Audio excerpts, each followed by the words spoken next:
Last month, I was sitting in a sun-drenched bistro in Lyon, watching a group of colleagues finish their second bottle of wine at 1:45 p.m.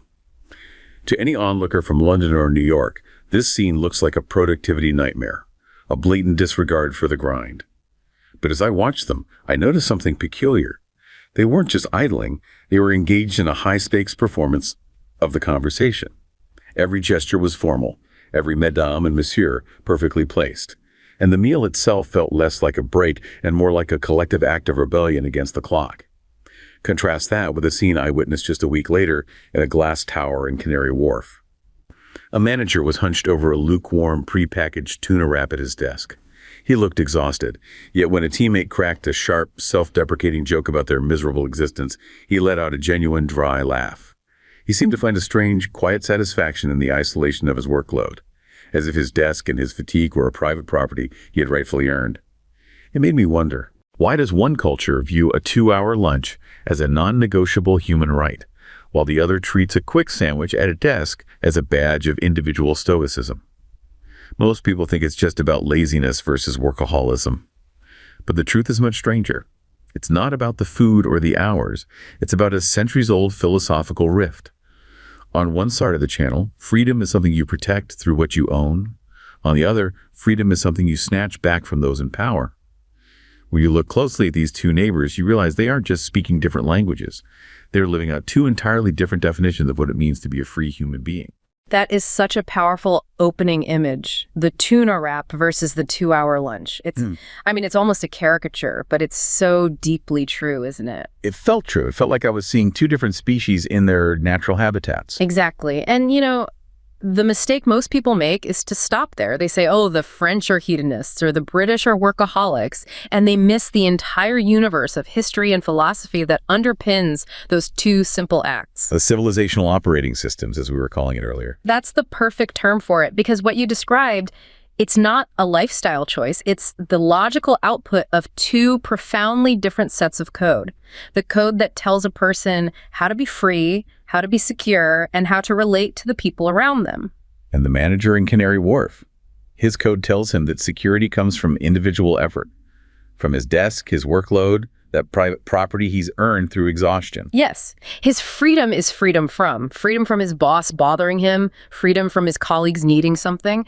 Isolation is a necessary byproduct of his independence. It's a fortress of one. Whereas the group in Lyon, their code is telling them the exact opposite. Their security, their freedom, it comes from the collective, from reinforcing those social bonds, even in the middle of a workday. It's freedom through the group, through the ritual. Their strength is in the barricade they build together with conversation and shared time. And that is really the mission of this deep dive, isn't it? To get beneath the surface of the wine and the sandwich and actually read the source code of these two cultures. Right. We want to unpack this fundamental rift. We're calling it the fortress versus the barricade. And to do that, we have to look at how these abstract ideas play out in the lives of real people. Let's start there with our first section. Let's do it. I want to start with a figure from our research, a man we're calling Alistair, who lives in Surrey. He feels like the perfect embodiment of one side of this equation. Ah, yes, Alistair. The quintessential Englishman. He really is. He has this Victorian terrace house, and the way he talks about it, it's not just a place to live, it's his life's work. The phrase, an Englishman's home is his castle, is not a cliche for him. It's a creed. It's a political statement. It is. He spends his weekends on meticulous upkeep, repainting the window frames, tending to his small garden. But the detail that really struck me was his obsession with the hedge. The hedge is everything. He spends hours trimming it, making sure it's a perfect, impenetrable green wall between his property and the street. And for him, the mortgage, that massive financial burden, he sees it as the cost of admission to true freedom. It's the price of his independence. The money he pays to the bank is what keeps the state, the neighbors, the chaos of the world on the other side of that hedge. It's a wall. And inside that wall, he is the king, he is sovereign. And this is a concept in political philosophy, isn't it? This is what Isaiah Berlin would call negative liberty. It's freedom from interference. Alistair's entire life project is to minimize external interference. He wants to be left alone. The less the government or society can compel him to do, the freer he is. That is the core of the English and more broadly the Anglo-liberal definition of freedom. Okay, so let's hold Alistair in his fortress in our minds. And now let's travel across the channel to Lyon and meet Camille. She's a teacher. And her reaction to a political problem is, well, it's the polar opposite of Alistair's. Completely. So last year, the French government announces plans to change labor laws, specifically raising the pension age. What does Camille do? She doesn't retreat into her home to check her private pension plan. She doesn't start trimming her hedge. No, she grabs a banner and heads for the streets. She builds a barricade. Exactly. For Camille, freedom isn't something you find behind a deed of sale. It isn't a private affair. It's a collective right that you constantly have to fight for in the public square. And her relationship with the state is so much more complex than Alistair's. For Alistair, the state is, at best, a necessary evil, and at worst, an intruder trying to get over his hedge. Right, a threat. But for Camille, the state is, well, it's the opponent, but it's also the referee. It's the institution that is supposed to guarantee her dignity against the pure, cold logic of the market. She protests not to overthrow the state, but to force the state to do its job properly. It is such a critical distinction. He seeks safety in the self. She seeks safety in the system. And, looking at the history, this isn't a recent development. This divergence goes back centuries, right down to the legal DNA of the two countries. It absolutely does. You can't understand Alistair and Camille without understanding the difference between common law and Roman law. Let's get into that, because it sounds dry and academic, but it seems to explain almost everything about their instincts. It really does. So the UK and England in particular operates on a system of common law. Now, this wasn't some grand code written by a king or a parliament and handed down from on high. It wasn't designed. It evolved. It's judge-made law. It grew organically out of resolving disputes, primarily disputes over property. Who owns this cow? Where does this fence go? The entire system, from the ground up, is built to protect the rights of the individual property owner against anyone, including the king. So, from its very inception, the law is on Alistair's side. It's there to protect his hedge. Precisely. The default position in English law is that the individual is free and his property is sacred. The state has to make a very, very good case to interfere. So in the British psyche, becoming a property owner isn't just an investment. It's how you become a full citizen. It's your stake in the system. The famous property ladder. It's not just about wealth. It's about achieving a certain kind of personhood. It is. If you don't own, you are, in a fundamental sense, vulnerable. You are subject to the whims of others. Now contrast that with France. The French legal tradition is rooted in Roman law, or what we call civil law. And this is the opposite. Top down. Completely top down. The law is codified. It's a rational, comprehensive system designed by the state, originally the king, later Napoleon, and then the republic to order society. Rights aren't things you have inherently that the state can't touch. They are things that the state grants you to ensure a harmonious society. So liberty isn't something you protect from the state. It's something the state is supposed to provide and protect for you. And historically, for the average French person, the path to a better life wasn't buying a small plot of land. It was collective action. It was forcing the all-powerful state to grant concessions, to protect workers, to define your rights in the code. Which is exactly what Camille is doing. She's not inventing a new form of protest. She's participating in a centuries-old ritual of appealing to the guardian state. Yes, and this idea of the guardian state is formalized in the 20th century with the concept of dirigeance. A state-directed economy. A state directed everything, to some extent. After World War II, France took a very different path from the UK and the US. They didn't put their faith in the free market to rebuild. They put their faith in the state, specifically in a class of hyper-educated elite civil servants, these enlightened technocrats, to modernize the country from the top down. This is where you get the huge national projects. The TGV high-speed rail network, the nationalization of major banks and industries, the massive investment in a standardized nuclear power grid, which is why their energy was, for a long time, so cheap and independent. The state wasn't just a referee, it was the architect and the star player. So this creates a public expectation, doesn't it? An expectation that the state will and should intervene to solve big problems. The massive expectation. And it sets up this huge clash when the 1980s roll around and the Anglo-American world goes all in on neoliberalism. You have Thatcher in the UK saying there is no such thing as society and dismantling state industries. The message is clear. You are on your own. Sink or swim. And Alistair's response is to swim as hard as he can to buy his fortress. But France couldn't just adopt that model. The entire post-war social contract was built on the opposite premise. So they became what one analyst called a site of contested liberalization. I like that phrase. Yeah. It means they try to reform, but the people fight back every step of the way. Every single time, whether it's pension reform, labor market flexibility, changes to unemployment benefits, every attempt by the state to withdraw from the economy is met with massive, paralyzing strikes.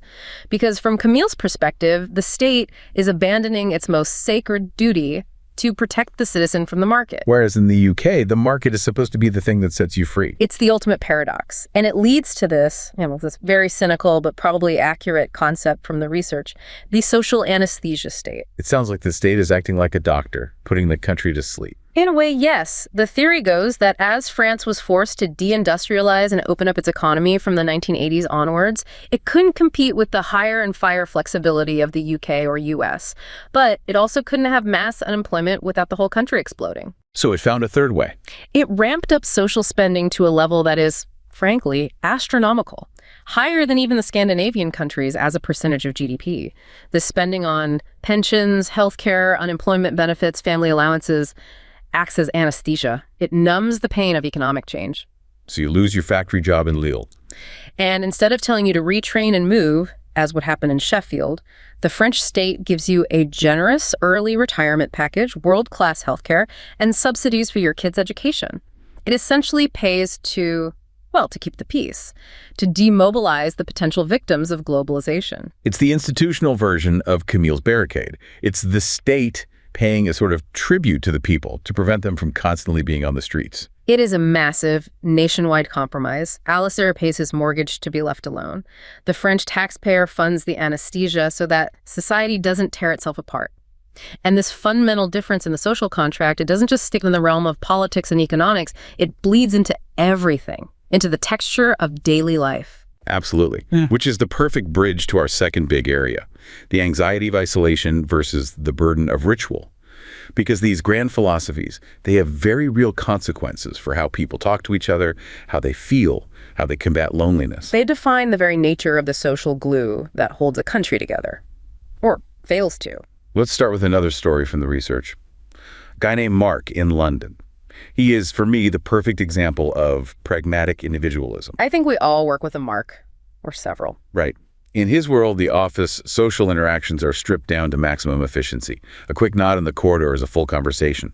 An email ending with cheers is a sign of profound warmth. And there's this unwritten rule, you do not overshare. Conflict avoidance. Keep it professional. Don't get bogged down in other people's problems. It's low friction. Incredibly low friction. Yeah. But the profile notes that Mark feels this creeping sense of emptiness. He's surrounded by people all day, but he's not connected to any of them. He's suffering from what the research calls anomie. And that's not just a fancy word for loneliness. It's a specific sociological diagnosis, and it's key to this whole discussion. It is. So let's put Mark and his efficient loneliness on one side, and on the other, let's look at Sarah, a British expat who moved to a small town near Bordeaux. Sarah's story is fascinating. She experiences the complete opposite problem. She does. She writes about being exhausted by the sheer density of social interaction. The social glue is too sticky for her. Her example is just trying to buy a loaf of bread. Which in London would be a 30-second, probably self-checkout transaction. Exactly. But in Bordeaux, it's a 10-minute performance. She has to say, bonjour, madame, to the baker's wife.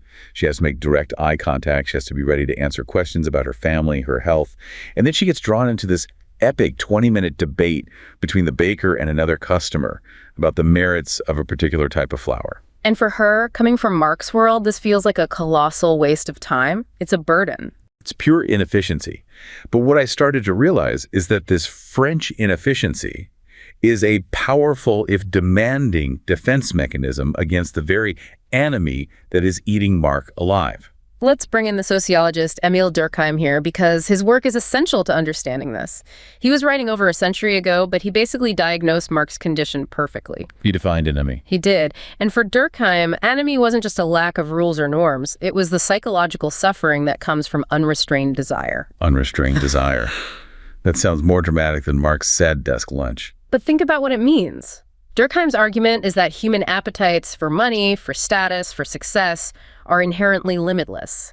If society doesn't provide strong moral boundaries and regulations, a check rein, we are doomed to a state of perpetual dissatisfaction. The hedonic treadmill. Precisely. We're trapped in what he called a chaotic utilitarian calculus, constantly trying to optimize and maximize our own position, but with no finish line, no sense of enough. The modern liberal market economy, which Mark is a perfect product of, is designed to remove all the check reins. It tells him the sky's the limit.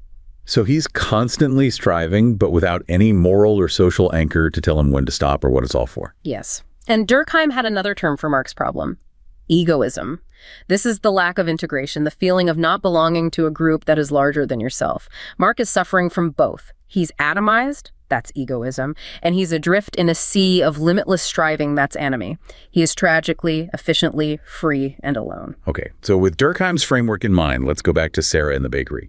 That whole time-consuming, burdensome ritual, that's the check rein. That's the check rein. That is the social regulation in action. This is where French republicanism ceases to be an abstract political theory and becomes a lived, daily practice. The French model sees society not as a random collection of individuals like Mark, but as an intentional project that requires active participation and solidarity. So the state, or society, has to constrain the individual. It must constrain the individual in order to guarantee what they would call civil liberty. This sounds like a complete paradox to the Anglo mind, which thinks liberty is the absence of constraint. Right. For Alistair, liberty is his hedge keeping people out. For the French, liberty is the set of rules that forces people to interact in a civilized way. Think about it. If you remove all the rules, the mandatory bonjour, the formal address, the expectation of conversation, what are you left with? You're left with a world of Marx where every interaction is purely transactional. You are treating the baker like an ATM. Durkheim called this the brutalization of interpersonal relationships. You're stripping the humanity out of the exchange. Exactly. But if social pressure forces Sarah to engage in that ritual, she is acknowledging the baker's personhood. He isn't just a vendor, he is a fellow citizen of the Republic. They are both reinforcing the social fact that they belong to the same moral community. So the 20-minute conversation about flour isn't inefficient chatter. It is the social cement that holds the wall of the community together. It is the hard work of preventing anomie. It's what stops Sarah's village from becoming just a collection of strangers who happen to live near each other. It's a barrier against the coldness of a purely market-driven world. Sarah finds it exhausting because being a member of a community is exhausting. It requires effort. It's much easier to be alone, like Mark. It's frictionless, but it's also, in the long run, deeply isolating. So British efficiency creates these thin, fragile bonds, while French inefficiency creates thick, demanding, but strong bonds. And this emphasis on conversation and ritual, it requires and develops a certain type of personality, a certain type of mind. Which brings us to our third section, Empire of the Mind. How do these different philosophies get baked into the country's elites and its professional classes? Right, because these attitudes don't just spring from nowhere. They're cultivated in the education systems and shaped by deep historical memory. Especially imperial history. You can't understand the modern British or French manager without understanding how their ancestors ran their empires. Let's start with the education system. There was a fascinating study in the research comparing the career ambitions of graduates from Oxford and Sciences Po in Paris. A starker contrast is hard to imagine. The Oxford graduates, products of a liberal market economy, what did they want? Self-fulfillment. And they saw that primarily in the private sector, finance, law, consulting. They were willing to go anywhere in the world to get the best return on their human capital. The civil service was seen as, well, a bit slow, not as prestigious. They are footloose, as the study said. Their loyalty is to their career, not necessarily to their country. Now, the French graduates from the Grande École Sciences Po. Completely different mindset. Their highest ambition was to serve the state. To serve France. Yes. The dream job wasn't to be a partner at Goldman Sachs in New York. It was to become a préfet, a powerful regional administrator, the embodiment of the central state, or to work in a high-level ministry. They saw the globe-trotting expatriate banker as a bit nouveau riche, maybe even unpatriotic. So in one culture, the state is a backup plan or a stepping stone. In the other, it is the absolute pinnacle of a successful career. And you argue this is directly linked to their imperial pasts. I think it's impossible to disconnect them. Look at the British model of empire. Indirect rule. What was the core principle? Pragmatism. Hands off. Exactly. The British ruled through local chiefs, maharajas, emirs. They didn't have the manpower or the inclination to turn millions of Indians or Nigerians into Englishmen. Their goal was to manage the trade, collect the taxes, keep the peace, and otherwise leave the local culture alone.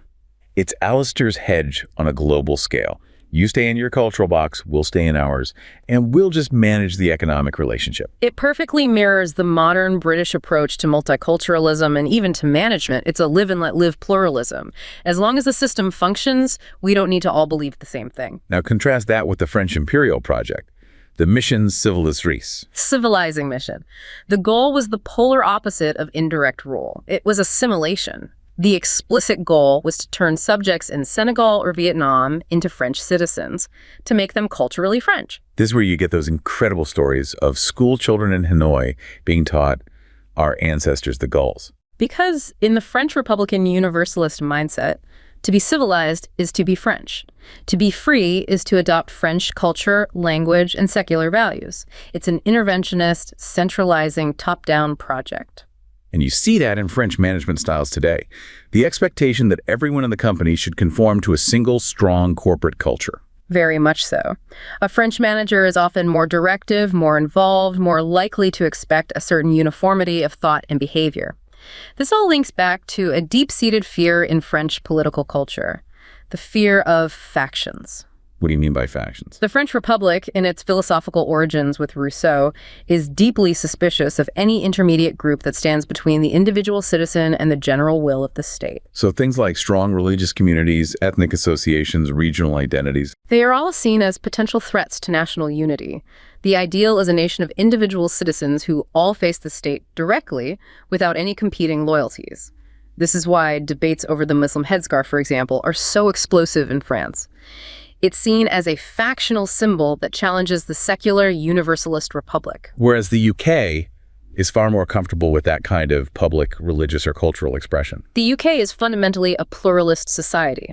It's a collection of distinct communities, the English, the Scottish, the Welsh, plus countless immigrant communities, held together by a shared legal framework and economic interest. It's a common law country of factions. France is a civil law country that fears them. So we have these two immense, powerful, historically rooted systems.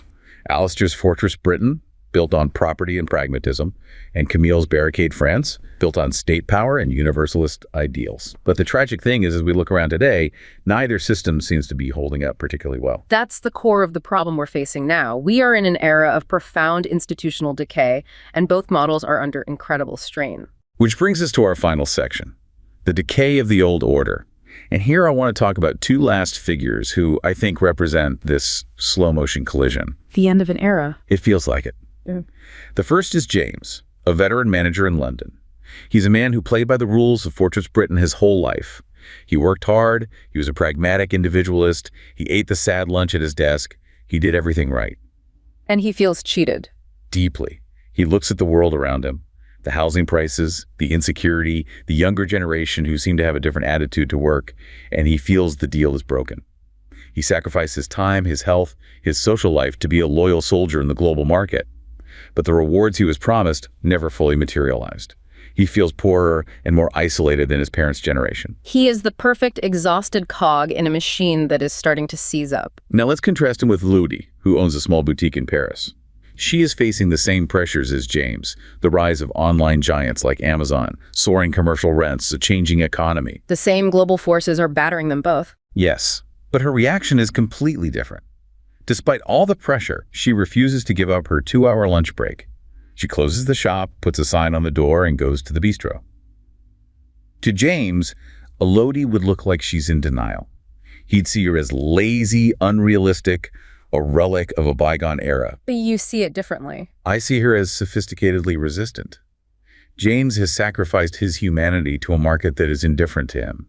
Elodie is using the rituals of her culture to defiantly remain human in the face of that same market. And this choice between James's desperate adaptation and Elodie's stubborn resistance is explained by a huge economic shift that's happening under the surface, the concept of re-wealthization. Let's break that down. Repatrimonialization, as it's called in French. It sounds complicated, but the idea is simple. For a brief period after World War II, in most Western countries, we had a wage earner society. If you worked hard, get a good job, your wages would allow you to buy a house, raise a family, and generally get ahead.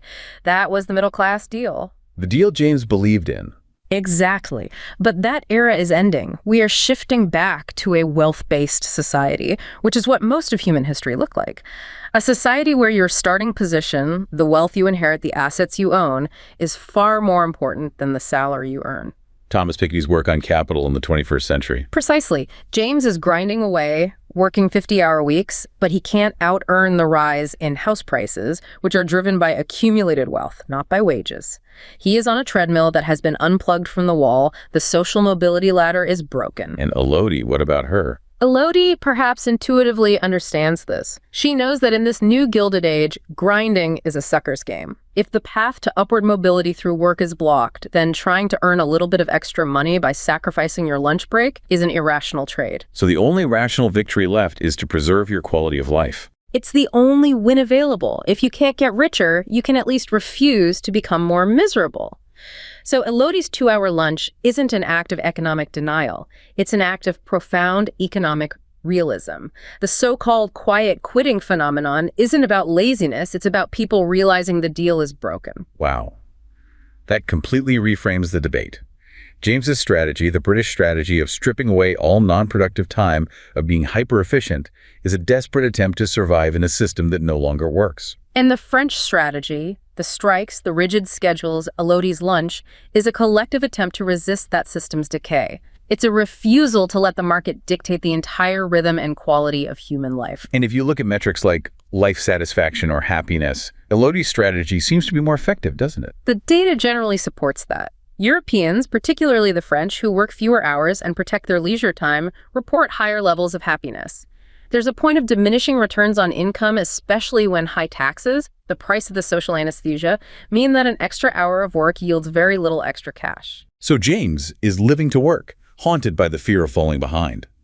Elodie is working to live, and she draws a firm line when the work starts to intrude on the living.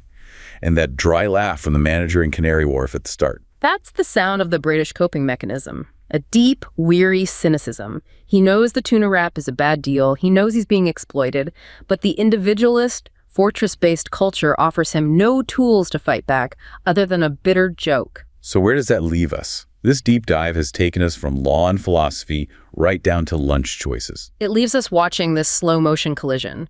The British strategy of adaptation, strip yourself down, be flexible, rely on yourself, and use humor to cope with the loneliness. It's resilient in its own way, but atomizing. And the French strategy of resistance. Use the state, use the social rituals, use the strike to protect your way of life. It's cohesive, but it's rigid, and perhaps fighting a losing battle against global efficiency. The pressures of the world are undeniably pushing everyone towards the Canary Wharf model. The logic of the 247 global market is relentless. It is.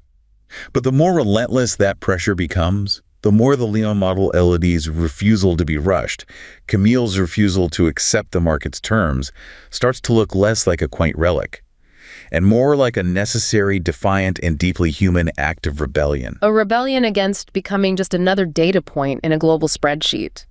At the end of the day, these are two very different answers to the question of how to survive modernity. The freedom of the lonely fortress, or the solidarity of the chaotic barricade. Two different strategies, each with its own profound costs. Thank you for this deep dive. It's been a pleasure. And to all of you listening, thank you for joining us. We will catch you on the next deep dive.